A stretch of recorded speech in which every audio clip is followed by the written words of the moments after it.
Hey, what's up? Andrew Kramer here for VideoCopilot.net, and welcome back to another very exciting tutorial.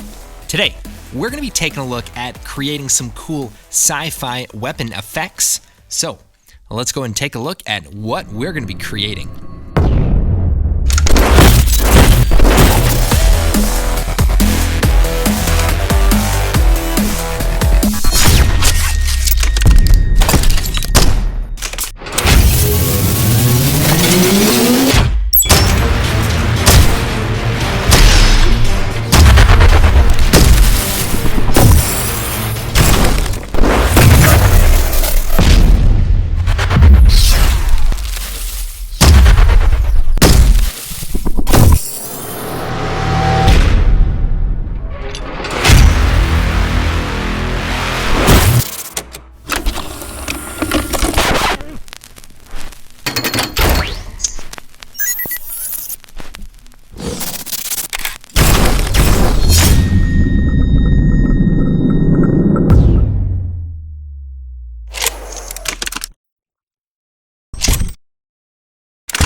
Alright, so there's going to be a lot of cool stuff in this tutorial. We're going to be showing you how to create a lot of these little effects and tons of little tips and tricks. So even if you're not doing some sci-fi effects, I definitely recommend this tutorial. And let's go and break it down. So we've got some muzzle flashes, we've got some displacement, we've got some sparks, we've even got some lighting on the side of the gun. It's a very high-tech, futuristic gun. And of course, we have Sam Loya. Wait, that's not Sam Loya. Actually, he wasn't available, so I ended up filming myself for the tutorial, and this was shot on a green screen. I just replaced it with a warehouse. Actually, I wouldn't be surprised if the weapons of the future had Wi-Fi and Bluetooth and maybe social networking. Now, for this tutorial, we don't need to use any third-party tools, but I will be using the free Color Vibrance plugin, so you should download that from the tutorial page. Now, I am going to be using some shockwave effects from our product Shockwave, but you can also use the free shockwaves from our recent tutorial. So definitely check that out. Some really cool tips in that tutorial as well. And I think that's it. Let's go and jump in and get started. All right, so I've got some footage here of me drawing a gun and pretending to fire. And we'll go ahead and drop that into a new comp. Now, I'm going to go ahead and move forward to right before the gun kicks back. I like to put my muzzle flashes right before the recoil. So we can use page up and page down to find that. And then we're going to create a new solid. Now, I'm going to go ahead and make a white solid. And we'll call this muzzle flash. And then we'll hit OK. Now, I want to trim this down to a single frame. So we'll grab these, shrink it down so it's just a single frame, just like that. Okay, so I want to draw a basic muzzle flash shape. So we'll shut the eye switch off, and we'll take the pen tool. And we'll come in here, and we just want to draw sort of a generic muzzle flash shape. Okay, so this looks pretty good. Let's go ahead and hit F and bring up the feather properties for the mask, and let's just feather it out a little bit. Then we'll come over here to the effects and presets. I'm going to type in fractal noise, and let's drop that onto our solid. And this is going to add a nice fractally noise. Let's set the blend mode to none, and that will clean up the edges from being a little faded. Now, for the settings here, we can turn up the complexity a bit. Maybe we'll set it to dynamic progressive. You guys know I like to do that. Invert it, add a little contrast. Maybe turn the scale up and turn the detail up. Now we can move the fractal noise effect by grabbing this interior icon and just kind of finding a nice spot for it. Now let's add another effect called radial fast blur. And we'll put this after the fractal noise effect. And you can see it kind of creates a nice directional kind of blur, radial blur. Let's set it to brightest. Now we want to make sure that they're parallel. So let's pull this back in line with the back of the gun. So we want to make sure that that looks like it's going the right direction, and maybe turn down the brightness a bit.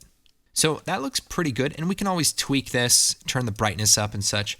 But now I'm going to add some colorization using our color vibrance effect. So we'll type in vibrance, and we'll take the VC color vibrance effect and drop that in there. So right away, this is looking pretty sci-fi-ish. Now, I like to turn on the fill empty background and then set the whole layer to screen.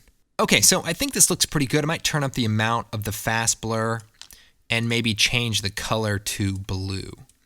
Now, this is something we could change to anything that we want. We could play around with this point and maybe move it over a little bit so that that bright spot in the fractal noise looks like it's coming out of the gun. So we could potentially just shift that over a bit. It's always good to kind of look for natural areas that seem to blend together. Now, another thing I might do is duplicate this and put one right here in the beginning, and I might even offset the evolution. And I'm going to select the mask and delete it. Then I'm going to hide the layer, and I'm going to draw my own mask shape around the interior of this gun. We can turn it back on. Then we can hit F and feather it a bit. Now we might turn the radial fast blur down just a touch. And we can also play around with the contrast if we want to make this more or less, turbulent essentially. But this is going to give us a little bit of motion. We can also play with this evolution to find a more interesting version of the primary muzzle flash. So I think that's pretty cool. And then what I might do is duplicate it one more time, slide it over, and for this extra copy, let's change the evolution and maybe hit F and change the feathering a bit, and then take that whole mask and maybe just kind of shift it forward a bit. Turn the brightness down. We're sort of just trying to create like a residual sort of flash. Okay, so let's go and take a look. All right, so that's looking pretty good. Now, I want to add one of our shockwave elements. Now, the shockwave elements have some really cool detail, and there's a bunch of different ones, so feel free to experiment with some of the different looks. I'm going to be using shockwave number 19, and as I said before, you don't have to use the product shockwave. You can also check out the shockwave tutorial and create your own, or even download the project file, and once you render out one of those, you can just bring it in just like this. So we're going to take shockwave 19, drop it into our comp, and we'll set the transfer mode to screen. And we'll also take our vibrance effect, drop that onto our shockwave element. So we'll slide this over. Maybe I'll time remap this, so we'll choose right-click, time stretch. And we're going to set it to maybe 25, so it'll be a lot faster. And then we'll slide this over. And let's change the color to blue. Now, I want to make the middle a little less distinct, so let's take the ellipse tool and just draw a simple shape around the core, and then hit F, feather it, and then subtract it. Maybe we'll feather it a little bit more. So this is the basic idea. I might scale this up a touch. And already this is looking really good. So just going to move this into position. We can even turn it into a 3D layer. So if we toggle the switches, make it a 3D layer, and then rotate it a little bit so that it's kind of perpendicular with the gun. All right, so that looks pretty cool. Maybe I'll go into the VC color vibrance, bring the gamma down a bit, maybe turn the brightness up, try to make that a little punchier.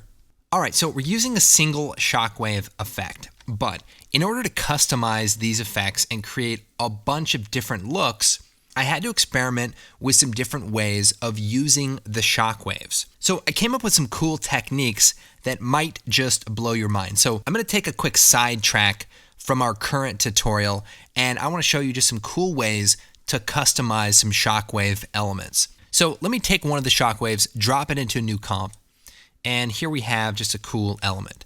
Now what I'm going to do is speed it up by choosing time stretch and set it to 50. And that'll make it easier to see the effects of the next recipe. Okay, so we've got our shockwave element. Then I'm going to come over here and type in polar coordinates. Drop that on there and turn up the interpolation. What this will do is turn it into sort of a linear effect. And then we can start adding some more effects. So let's come over here and add motion tile. And we'll throw that on here. And what this allows you to do is repeat the edges by tiling them. So if we set it to 50%, that'll create 2 repetitions of tile. But here's the cool thing. I can come over here, type in polar coordinates again, and reverse the linear effect. So let's set it to rectangle to polar and crank up the interpolation. So now we have a radial effect again. But the difference is we've added the motion tile. So here's 100%, and we have our single shockwave. But at 50%, we've repeated the edges, and we've also kind of added a little bit more detail. But the one problem here is that we toggle the switches. The effect is a little bit smaller, and that's because the polar coordinate effect sort of compresses the image. We can fix that with a transform. So let's type transform, throw that on after the motion tile, but before the second polar coordinate effect. And let's go to the transform and let's uncheck uniform scale, set the scale to 200.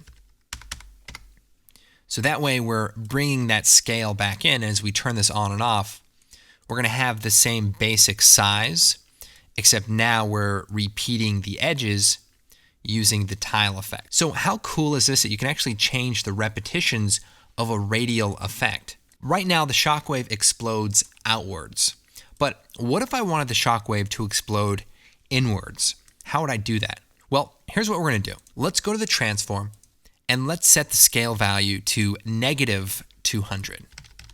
Now we can look at this and we can kind of see that it's exploding inward. Maybe we'll set this to -100. And we can kind of see what that looks like. But we need the help of one more effect, and that's the offset effect.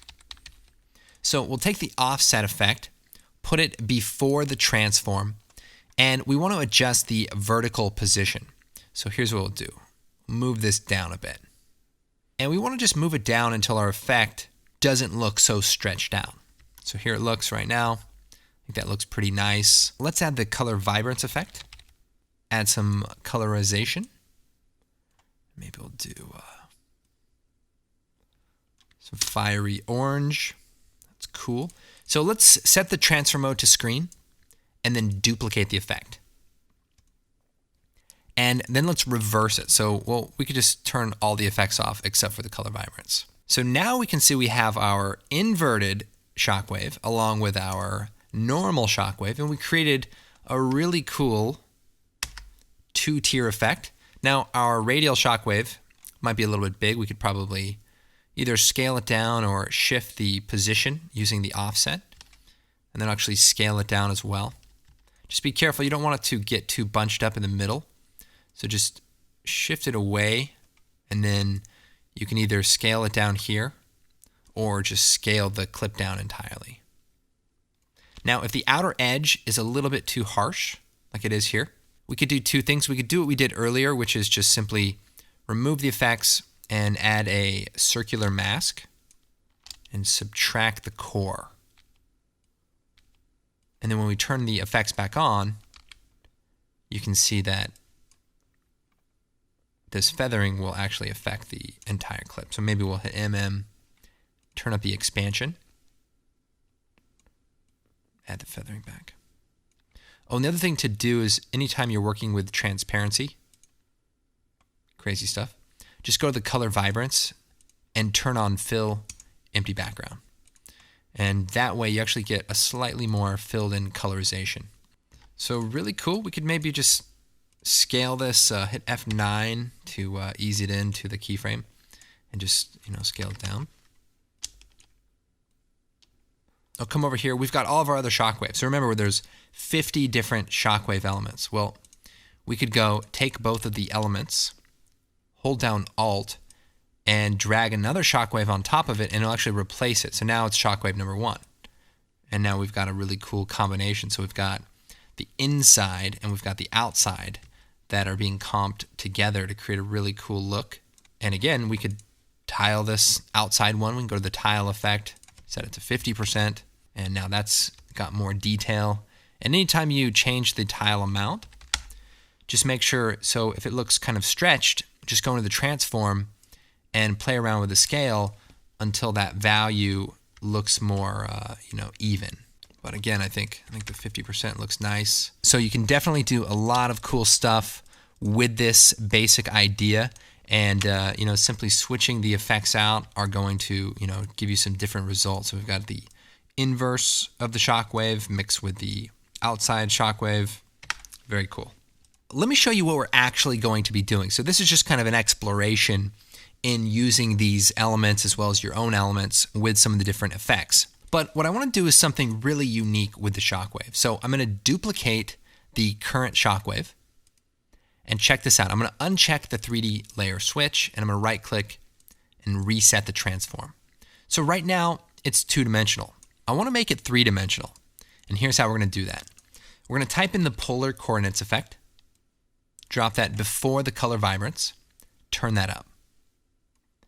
And then what I want to do is unmultiply it. So right now it's got a black background, but I'm going to set the alpha to only. And what that will do is get rid of the black and just give us a white alpha channel. Then I'm going to come over here and I'm going to type in CC cylinder. And so we'll take the CC cylinder effect and apply it after our color vibrance. And now we have a 3D cylinder. We can actually create a camera and we can rotate around this and we actually have a 3D effect. So right away, we can do some fun stuff. So let's just delete the camera and use the transform inside of the rotation. So let's just rotate this -90 and maybe over a bit. And maybe we'll turn the radius down a bit. And let's move the position to kind of line up with our gun. So let's unsolo this, go into the cylinder, and we'll just shift it over here a bit. And we're going to want to rotate this as well. That looks pretty good. And maybe turn the radius down a bit. So this is going to also be somewhat of a shockwave element. So if we can move it closer to the camera to make it larger. And we can just kind of rotate it till we get a nice angle that matches our shot. And so if we look at one of our original examples, you can see this element that kind of spins. And I've done it using this same technique. So I've taken the element and I'm going to animate the rotation. So we could do that by keyframing it, set a keyframe, hit U, move forward and just kind of rotate it, and then hit F9 to kind of slow that keyframe down. And you can see in this example, it starts out and it actually gets bigger. So we could do that just by keyframing the radius and turning it up a bit. And hit U, we could hit F9 and kind of slow that down a bit too. Now, let's colorize this. So we're going to leave this color vibrance effect here to unmultiply. So if I turn this off, what's going to happen is we're going to lose that backside effect. So let me see if I can find a way to show you this. Without this on, we're only seeing the front side of the cylinder. But if we turn this on, we can actually see the area underneath it. So you can kind of see how that looks. Now, one thing about the cylinder effect, it does have some shading. But let's set it to 100% ambient and 0% for all of the other values. And that way it's just pure white. So now if we come over here and type in vibrance again, let's throw that on here. And let's fill the empty pixels so that we don't lose any of our illumination. And let's set this to blue. Maybe turn the brightness up a bit.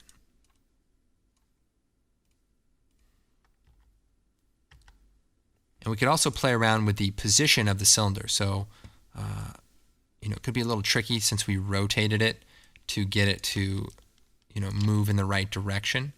But maybe we keyframe the X position, hit U, and just kind of slide it over. We just want it to kind of move a little bit in the right direction. And of course, we can just move the whole layer too if we want to just adjust the entire position. Maybe we'll start it out even smaller, turn the radius down to like 10. Maybe slow this rotation down, let's see.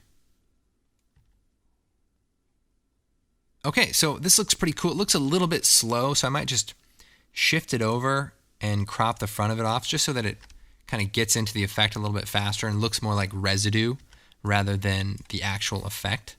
All right, let's go and start customizing a little bit more. I actually have a comp of some sparks that were created inside of particular. So I'm just using a couple of different particle, forces like wind and turbulence to just kind of create some wild particles.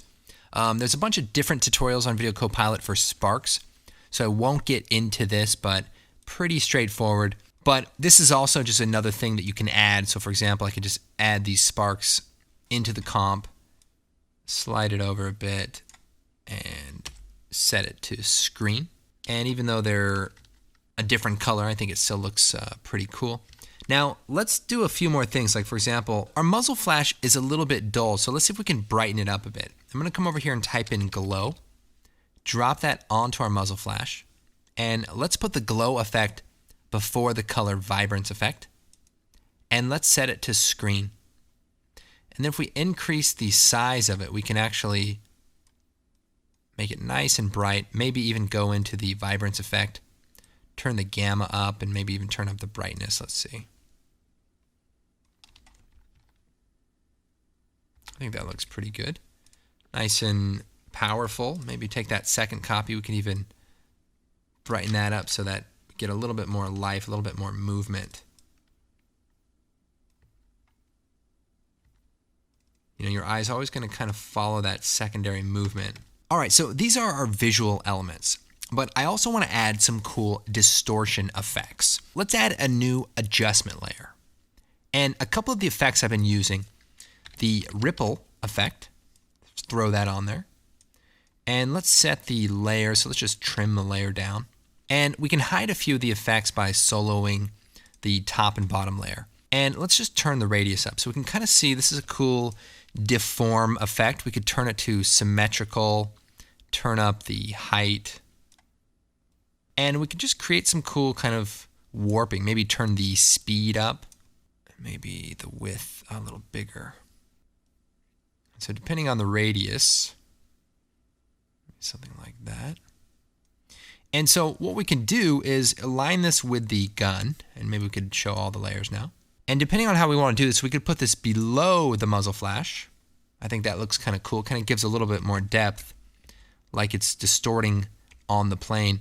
But maybe we take the shockwave and put it below the distortion. So we'll click on this and type in distortion. And these are all just, choices you can make. We'll set this to red. You want to put the distortion below, above, play with it until you see what you like. But what I'm going to do is take the height and keyframe it and hit U. So now I've basically, an F9, I'm basically fading out the distortion. And maybe I'll change the speed to like 4. So that looks pretty cool. Maybe add a little bit more so it kind of fades out, nice residue. Now, you don't have to do this, but I am using a few elements from our Action Essentials 2-pack. I do highly recommend this pack. I know we do try to show you alternatives to doing a lot of stuff, but for $100, you can really get some great organic elements that you can combine and mix with your final comp. So that's actually what we're doing with these muzzle flashes. We're actually going to take the smoke residue after the effect and composite. So let's take muzzle flash number 2, drop it in here. And I'm actually going to take the front of it, the muzzle flash part of it, and I'm going to just cut it off. So now we're just kind of left with the smoke, and we could scale that down a bit. So the smoke layer I might put above the distortion, and this will just give us just a little bit of residue. And we can even slide it over just so that we see just the tail end of it. The nice thing about explosive effects is that they don't really need to fade on. And in fact, fading stuff on actually makes them feel weaker or softer, whereas in this case, we want them to kind of pop on really dramatically. And, of course, we don't want them to be too intense, but just a little bit of smoke. I think that looks nice. The other thing I did for my example was I added another distortion effect called bulge. So we'll take the bulge effect and we'll scale up the shape. So just make it nice and large. And then turn the taper up, which is going to just clean up the interior edge here. And then we can just keyframe the bulge height. So we could set that maybe 0.7, keyframe it, move forward a couple of frames, and then set it down to 0. And we could put it before the ripple, after the ripple. These are all things you should kind of experiment with. The nice thing about the bulge is it really gives you a powerful hit right when the explosion goes off of the gun. So even if we turn it down to a lower value, it just kind of racks the whole frame and looks really nice. And of course, we could do a negative bulge, which could be interesting. It's kind of like sucks the fun out of the shot. A couple of other fun ways to customize this. So if I take one of my shockwaves and say duplicate it, I might just come over here to polar coordinates,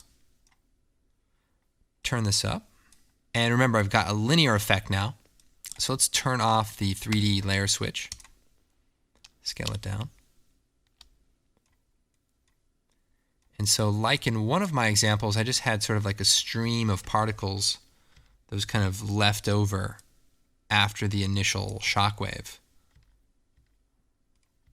And you could use this to sort of simulate that.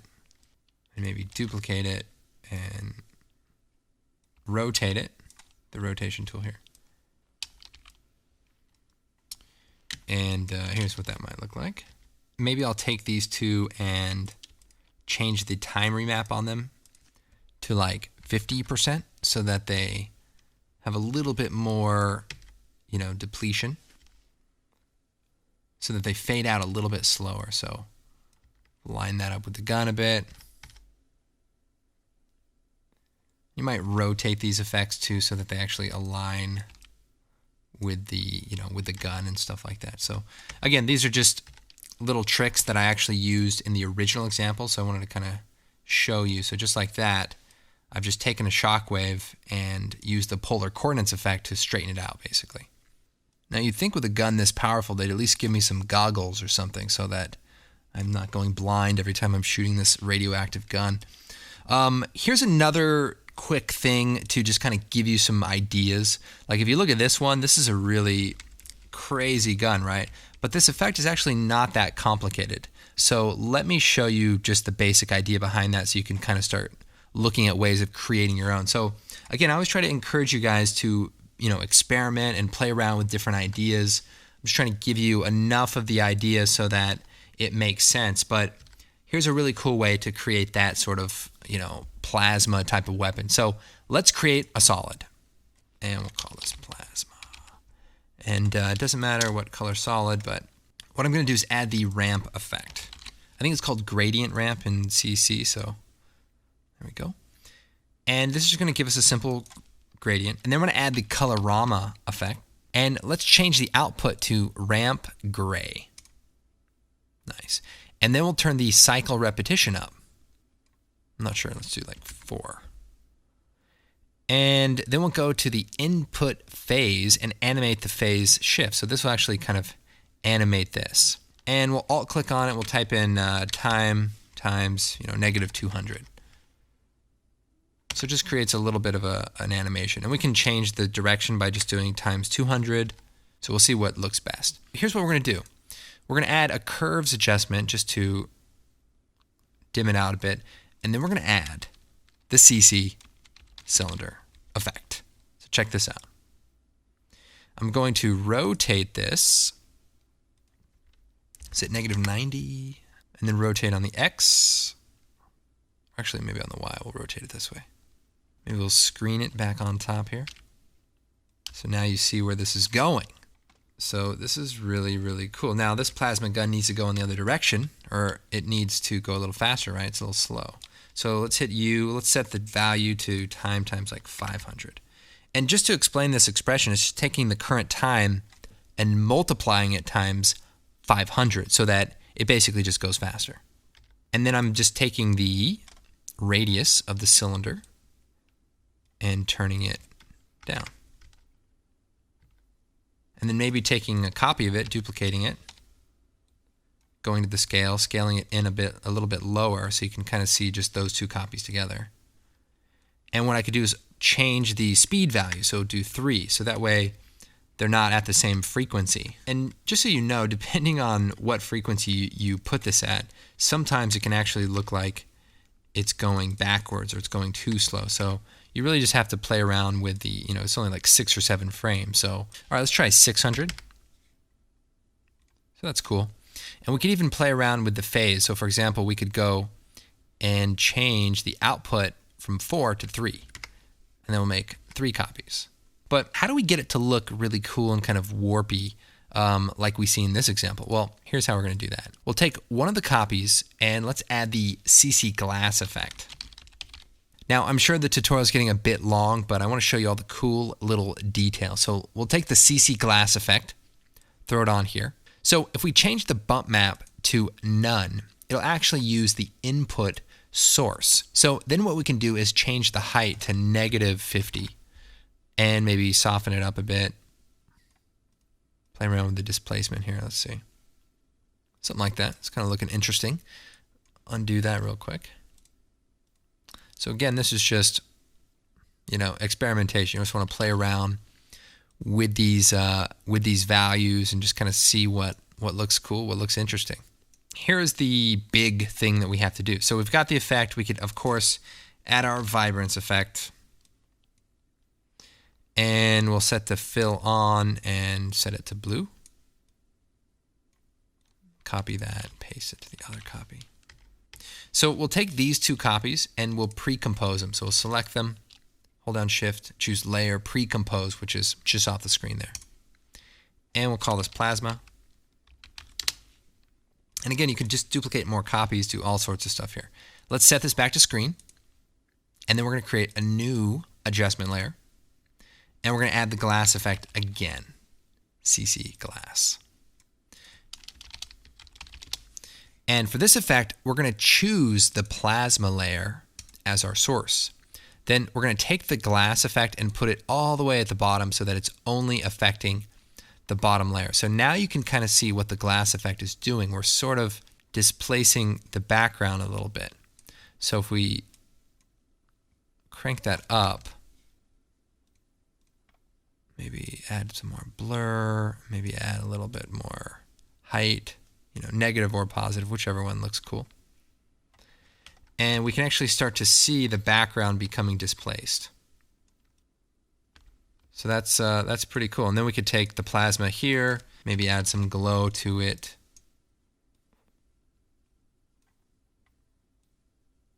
Make sure it's set to screen. And there you go. You can go into the glass effect, maybe soften it even more to just really distort the imagery in the background. And that's really, the idea behind this. And of course, I just have several copies on top of copies kind of doing the same thing. So now another thing I might do is duplicate it, and maybe instead of the colorama effect, maybe I could just add a fractal noise and really kind of create this sort of, let's see, stretched out noise effect like that. And you can kind of see, let me put the curves after it, how some of those other effects came together as well in this example. So you just have like some stretched out fractal noise mixed in as well. You could just go turn the gamma down on some of these so that they're not so intense. And that'll just make the effect a little bit more subtle, a little bit more believable. And of course, on top of the entire effect, we could do that same thing. We could put that glass effect right on top, maybe before the glow, and set that to none, and just kind of set it to a negative value here. I mean, even that is kind of a wild looking effect that just doesn't look like anything that, is recognizable. It's just kind of a cool, abstract, high-tech looking effect. So who knows? Experimentation, that's the key. So let's take a look here. All right, so this is looking really good. The last thing we could do is maybe add a little bit of high-tech lighting to the side of the gun. What I might do is take my footage and track it in Mocha. So we could do animation, track in Mocha AE, and we'll hit OK. And the basic idea is to go forward right to where it's going to happen and we're going to draw some shapes. So I'm going to zoom in just a bit here, and we're going to draw a shape right around the side of the gun. And then we're going to track backward. So just kind of, we can do it by hand actually, because we're not going to, that's good. We actually don't need to track too much. I think that's probably enough. And so now we're going to export this. So let's go right to the frame right before it moves and choose Align Surface. Now, in the later versions of Mocha, you can right-click on the mask and choose Align to Surface, and that'll do the same thing. And then we could choose that shape and choose Export Tracking Data. And we're going to export this to corner pin and copy to clipboard. And then we jump back into the After Effects. I'm going to create a new solid, and we'll call this Lights. And we'll go forward to the beginning and choose Edit, Paste. There's only a few keyframes. So right here you can see nothing's moving, but up here everything is moving. So we could throw a grid effect before the corner pin, and we could see that. So maybe right here. And let's trim that Alt Begin bracket, or just trim it over forward. Right when he shoots, we're going to turn it off, and we'll get rid of the grid effect. So here's what we're going to do. We're going to hide this layer, select it, zoom in, and we want to put this down below, right above our gun. And then we'll take the pen tool, go to full res. We'll just draw some basic shapes in here. So we'll draw like some grooves. And then we could add a couple of horizontal lights. We could take that and duplicate it. Might even add a couple of circular ones right here on these cores. And we'll turn that effect back on. Now I can see it's a little bit offset, so if we move it over to the surface that we aligned it to, we can actually tweak these and just move them over just to line up a little bit better.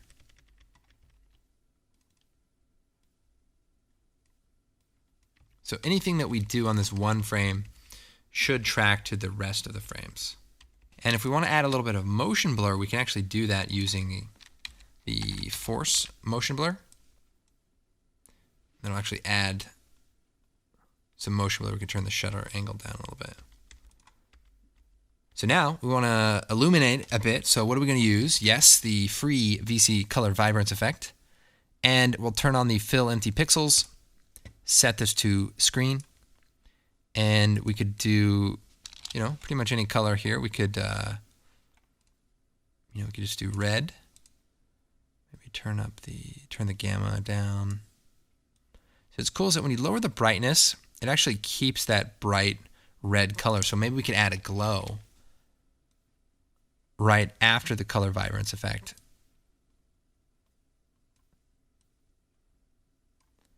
And you can just see how that looks very natural the way that it's blending. One of the things you might notice in the original examples is just as the gun fires, the light, it lights up. And then right when it fires, it turns off. And that does that to conserve energy. But also, I didn't want to have to track the gun after it shoots because it's moving around a lot.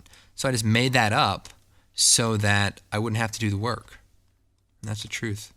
So I can actually just kind of shut this effect off right when the muzzle flashes start firing.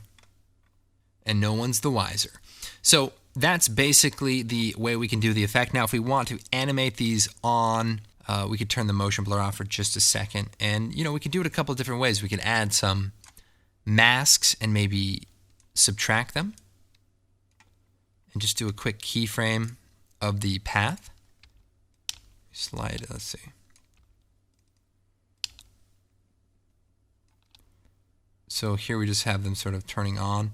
Let's reverse the order here. So we'll just slide that one there and slide it back. And let's take a look.